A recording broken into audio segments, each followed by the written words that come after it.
Sometimes once isn't nearly enough. In our last episode, we discussed small business and a couple of programs tailored to assist small businesses. The important conversation continues. Earlier this week, and don't be jealous, temperatures hit 108 here in Austin. We hope things are a lot cooler wherever you may be, and of course, we hope everyone is safe. Bill Culhane with the Big Bid Theory. If you've been listening to the show since we began, you've heard me mention my wife Tracy, who is an ICU nurse at a hospital here in the Austin area. As always, much respect and love to everyone on the front lines of the COVID-19 pandemic. Of course, that goes beyond healthcare. So many heroes out there. Rick is here, as in on the line, as we are each coming to you from our home studios. We'd planned on putting together an episode covering the reemergence of the conversation and purchasing activity around body-worn cameras, but with the enormous response to our episode with Haley Claxton, especially with what we're seeing right now, we decided to continue discussing opportunity for small business. Coming up, we're very fortunate to visit with a gentleman who worked at the Small Business Administration you possibly saw in the promo for the episode. He's a startup and small business advocate. Daniel Kane is going to share his insights from over in New York. Rick, I can't see you, but it's good to hear from you. Rick helps track our audience engagement. Last episode's conversation on special designations, the mentor-protege program, and opportunity for small business resonated with many people, didn't it, Rick? For sure, Bill. With 6 years of doing the show now, the numbers were top 10 of all time for that episode. And I think it illustrates pretty much how businesses, and particularly small businesses, are looking to maybe adjust their way of thinking in terms, or even looking at the public sector for opportunity. That's a good point, Rick. That's correct. We see businesses pivoting, pursuing, and earning contracts across a number of industries. Speaking of which, here in a moment, Dan Kane will discuss women-owned small business, veteran-owned small business, his insights on the SBA. What are you seeing right now, Rick, in terms of WOSB and veteran-owned small business contracts? Well, as Haley Claxton noted last time, there's definitely a spotlight on small businesses right now. There is what I would call a renewed focus on helping small businesses, to include WOSBs and VOSBs, and we definitely see it in the bid activity. And on that note, and sorry for the plug, but BidPrime just released a set-asides hub that gives small businesses access to the bids, RFPs, contracts, whatever resources they might need to take that step into contracting with the government, especially for these set-aside opportunities.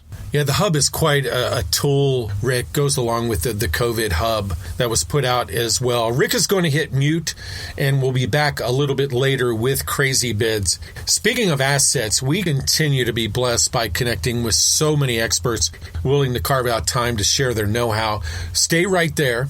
Dan Kane discusses the SBA and opportunity right after this. The Big Bid Theory is brought to you in part by BidPrime. Over 11 years in changing the bid services industry, BidPrime has become the solution for businesses serious about winning public sector business. From the premier technology in the industry to real-time bid notifications, supporting documents, and robust data tools, it's all backed by unmatched, personalized customer support. BidPrime. Start your free zero-obligation trial today. BidPrime.com. Some background on our guest. Dan Kane, has worked on behalf of startups and small businesses in New York and elsewhere in the U.S. for close to a decade. Glance at the title of this episode. Dan is most certainly a subject matter expert. Prior to moving to private practice, he had a variety of responsibilities with the Small Business Administration in D.C. He was an assistant chief counsel in the SBA's Office of Advocacy. In addition, he served as an attorney advisor for the SBA's Office of Hearings and Appeals, where he helped ensure small businesses earn contracts set aside, there's that term, for small businesses or specific socioeconomic groups like women-owned, minority-owned, or service-disabled veteran-owned businesses. His firm, the Law Office of Daniel T. Kane, helps startups and small businesses with everything from intellectual property to government contracts, SBA lending, and much more. We'll chat a bit more about his practice later, but now here's my discussion with Mr. Daniel Kane. Very appreciative to be joined by Daniel Kane, who is kind enough to join us from over in the Empire State, over in New York. Dan, how are things going today? They're good. Thanks, Bill, for having me on the show. I really appreciate it, and I'm looking forward to talking. Before we talk about small business and the SBA, one of our researchers, we have a team of researchers who like to roll up their sleeves and provide information in prep for our different episodes. And one of our researchers discovered that you were on the varsity cross-country team at George Washington University. Now, small world, and I doubt if you know her, but we had Dr. Diana Burley from GW on the show last season. 100 years ago, when I played sports, I would only run, Dan, if I had to. If a coach was screaming at me, I would run. So I'm fascinated by cross-country athletes. I have to ask you this. Have you ever completed a marathon? I have, and I am amazed at your researchers. Frankly, I'd want to have them on my team at my firm because they found some dirt very quickly and very easily on me. You were a captain? Yes, I was. I was the captain of my cross-country team my senior year, and it's actually one of the proudest things from my time at GW. Raise high if there's anyone listening. Tell me about your experience with marathons. I would have to think long and hard to drive 26 miles. Being from a rural town in upstate New York originally, driving the 26 miles isn't too bad for me. Running it is a masochistic exercise. Not to be too punny. It's definitely something that I had on my bucket list for a long time. And again, I'm really proud of my time at GW, but it also prepped me to do that. And each time I ran a marathon, I tried to raise money for good causes. I think most recently I raised money for St. Jude Hospital, which is near and dear to my family. Very good. On to the topics, Dan. I kind of went through your bio quickly, including your time in our nation's capital with the SBA. You went to school, obviously there at George Washington, but you hung around the nation's capital working for the SBA. What did you do there?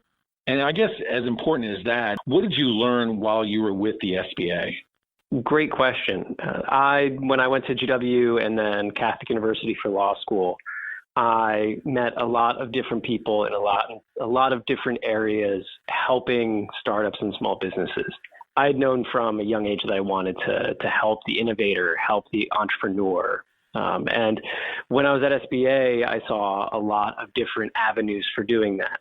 While at SBA, I got to work with people in the capital access offices, helping small businesses get what it's named for, access to capital, make sure they can get funding.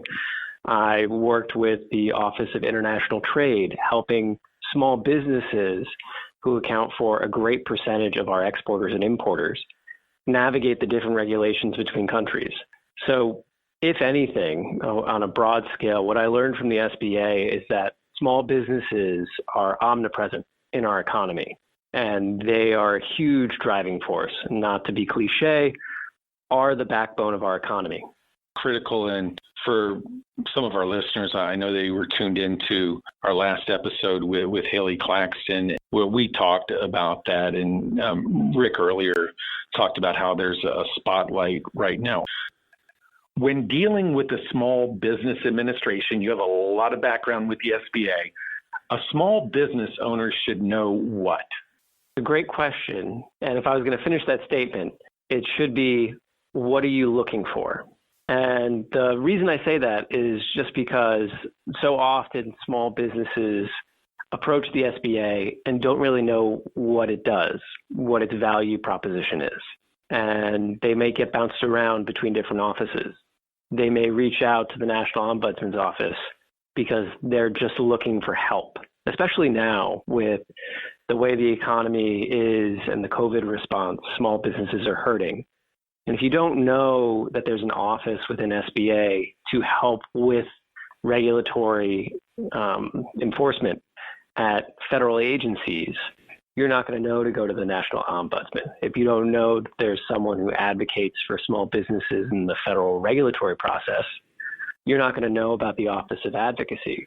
If you don't know that there's someone who can help with funding, you're not going to go to the Office of Capital Access. So while it may seem obvious, knowing what you're looking for going in is a huge help. Is it enough to is it enough to merely go to the Small Business Administration website, a website in which I spend a lot of time, but is it enough for a business owner just to sit down at their computer, go to that website, and have all their questions answered? The website is 1,000% better than when it was when I first started.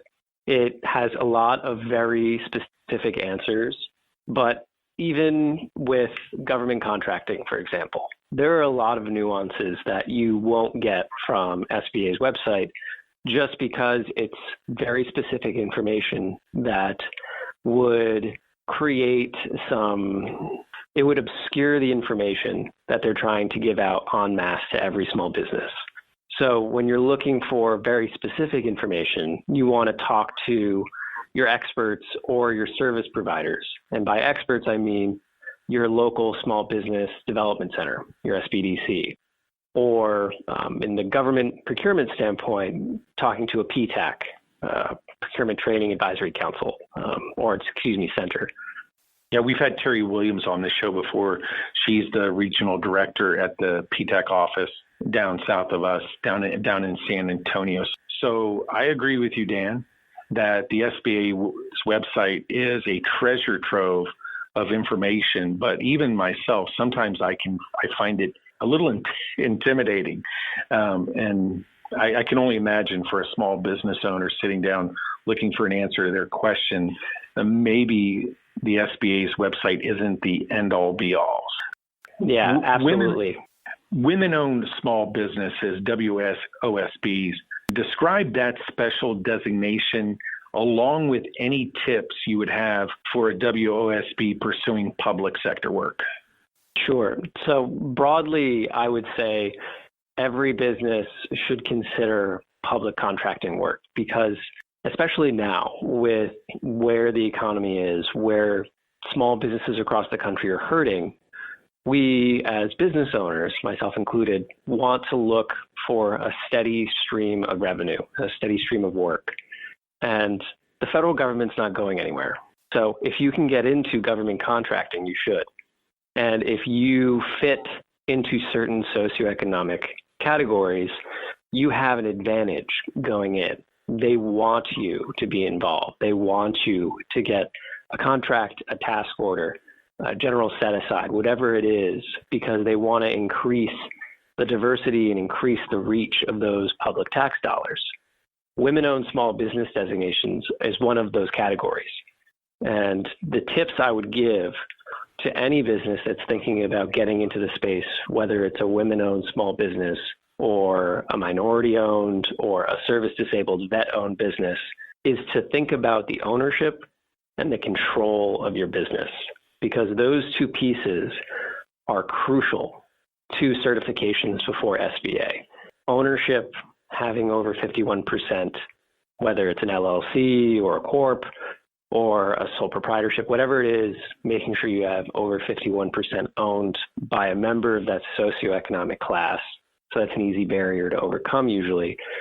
But then control is often overlooked and can be a very murky water to go into, because you want to avoid any situation where the minority or the woman or the service-disabled vet isn't controlling the business, because then you can't get that certification and you've lost your advantage when it comes to government contracts. 3 years ago, we visited with Dr. Jeffrey Wanger from RAND's Santa Monica office. And during that conversation with Dr. Wanger, we discussed veterans' employment issues. Of course, many veterans also own businesses. We see it here in the Austin area, across the country. Veterans have opened up businesses. Now, I would suggest, and maybe it's in part due to the fact that I am a veteran, there aren't many programs more important than the veteran-owned small business program. Right now, Dan, there are veterans listening to this show. What would you say to them about pursuing government contracts? I know you touched on VOSB a moment ago, but can you elaborate specifically on that program? Absolutely. And I know it goes without saying, but Bill, thank you for your service, and thank you to the service of your listeners. The thing I would give, aside from what I just said, which is focus on the ownership and control of the business to ensure that you are indeed eligible for that certification, is to make sure you keep it. So I have represented clients in this current firm that I have, my previous firm, and my entire legal career. And businesses often get a certification but fail to keep up with their certification. They take on a project, and to bring in an investor, they change the way the company makes decisions, or they revamp their bylaws and include a unanimous consent provision to ensure that everyone has a say, because that seems like the right thing to do at the time. The issues with those things is that it takes away some of the control from the service-disabled vet. And even just that one provision within your bylaws can kill your certification and kill your preference when it comes to government contracts and when it comes to the VOSB program. So obviously pay attention to ownership and control at the beginning, but don't lose track of it. You and I have talked about the reason there should be optimism for many small businesses out there. And again, I refer back to our most recent episode with Haley Claxton, where we talked about how there is a lot of opportunity right now for small business. Another part of the conversation that we see, whether it be on the news, social media, whatever the case may be, a lot of people are talking about the Paycheck Protection Program. Can you give us the latest? You're there in the trenches. Sure. And also, I would agree with your optimism when it comes to where small businesses are going. There's obviously a lot of pain right now with the way the economy is, and the economy's having to shut down temporarily to battle COVID-19. There are opportunities coming down the road. There will be infrastructure at some point. There will be additional government contracts. And so if you're in the space, be optimistic. There will be help coming, and there will be projects coming to get us out of this. When it comes to the PPP loan program, you're right. I have been in the trenches. I've been working with several clients on not only ensuring that they're eligible for the program, but also making sure that they're up to date on SBA's regs. Because as many people have seen, SBA is trying to react as quickly as it can to the crisis, but also to the fact that certain companies received money that SBA or the public don't think should have gotten them. And so that's one huge area where I'm seeing small businesses trip up, is trying to stay up to date on those regs and making sure that they can get the forgiveness at the end. I would say, because you asked, what can we be optimistic about? Congress is talking about doing additional programs, whether that's through PPP or another program through SBA, to still help small businesses get through this crisis. It's unclear what they'll pick, if they'll pick a revamped PPP program or if they'll pick the Restart program that has been proposed in the Senate, or something in between. That's unclear. But it is clear that they want to do something else. There are a lot of moving parts, and for anybody listening to this episode, just to kind of give it a date stamp, this is July 15th, 2020. So keep your ears out, keep your eyes out for what's going on. Dan, we want to hear more about your firm there in New York. Give us an overview of the services offered by your practice. I offer a small boutique firm out of the greater New York City area, like you said, focused on startups and small businesses, because if there's anything you can take away from this podcast, it's that I'm passionate about entrepreneurs, I'm passionate about innovators, and I'm passionate about even the corner store that's owned by someone in the community.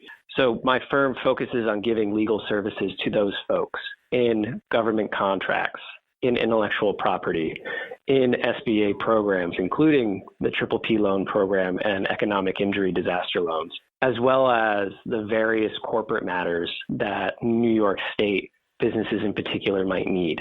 Thank you, Dan. And to see Dan's background along with the services Dan just mentioned, check out the episode description. And Kevin, as he always does, Kevin will have a link to the law firm. Dan, on behalf of our audience and the folks here at the show, thank you and all the best. We hope to speak with you again in the future. That sounds great, Bill, and great job with this podcast. It really provides a lot of great, valuable information to everyone. Thanks again for inviting me.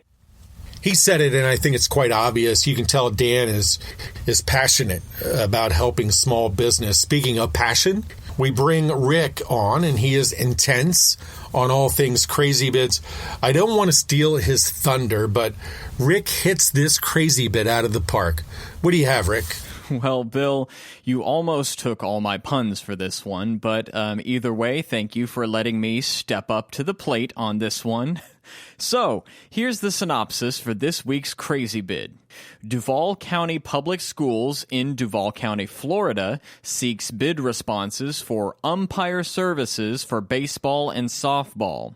The purpose of this bid, obviously, is for the district to obtain umpire services to officiate high school and middle school baseball and softball games for the students for next year until July of 2021.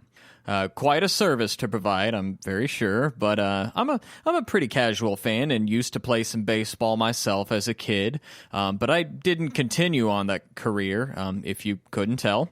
But this opportunity did give me an idea for maybe like a little side business to start up. So I recognize that a good fit for this scope of work is probably going to be a staffing firm of some sort, yeah, but imagine if you will, a firm that only supplies athletes and officiators for these types of opportunities. So theoretically, you could hire me to provide you some sit-ins for your company's softball game, or like for umpires, maybe like some of the actual athletes, or even like concession stand attendees. And definitely some very excitable game commentators. I don't know about you, but I would absolutely love to see a livened up version of these like non-major sporting league events that are, augmented by professionals.